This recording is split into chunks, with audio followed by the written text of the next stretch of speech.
મગફળીની ખરીદીમાં ભાજપ આગેવાને કરેલા કૌભાંડના આરોપ અંગે કોંગ્રેસના પૂર્વ ધારાસભ્ય લલિત વસોયાની પ્રતિક્રિયા સામે આવી।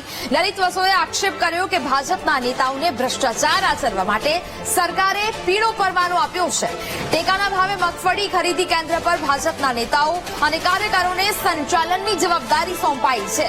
વસોયાએ વાત આગળ વધારતા કહ્યું કે ટેકાના ભાવે મગફળીની ખરીદીમાં થઈ રહેલા ભ્રષ્ટાચાર બાબતે કોંગ્રેસે અનેક ફરિયાદો કરી છે। જોકે અધિકારીઓ કોઈ પગલા ન લેતા હોવાથી ભાજપના નેતાઓ ભ્રષ્ટાચાર કરવામાં બેફામ બન્યા છે। મગફળીમાં ભ્રષ્ટાચારની વાત ખોલીને ભરત કાનાવાલે સરકારને જગાડવાનો પ્રયાસ કર્યો હોવાનું લલિત વસોયાએ નિવેદન આપ્યું છે। ભરતભાઈ કાનાબારે કરેલા આક્ષેપો 100% સત્ય છે। ટેકાના ભાવે ખરીદી અને બજારની અંદર મગફળીમાં ખાંડીએ 4.5 થી 5,000 રૂપિયાનો ડિફરન્સ છે।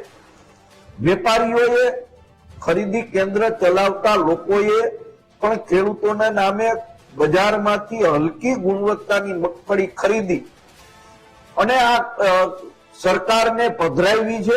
અને આ બાબતે રજૂઆતો જ્યારે મગફળીની ખરીદી ચાલુ થઈ અને આ થયું ત્યારે અમે પણ રાજ્ય સરકારને લેખિતમાં રજૂઆતો કરી છે, પરંતુ કોઈ પ્રકારનો ફેર પડ્યો નથી। અને ખરીદી જે પદ્ધતિથી સરકાર અને ભાજપના આગેવાનોએ ચાલુ રાખી છે એ જોતા લાગે છે કે ભાજપના આગેવાન કાર્યકર્તાઓને રાજ્ય સરકારે ખોટું કરવા માટેનો પીળો પરવાનો આપ્યો છે।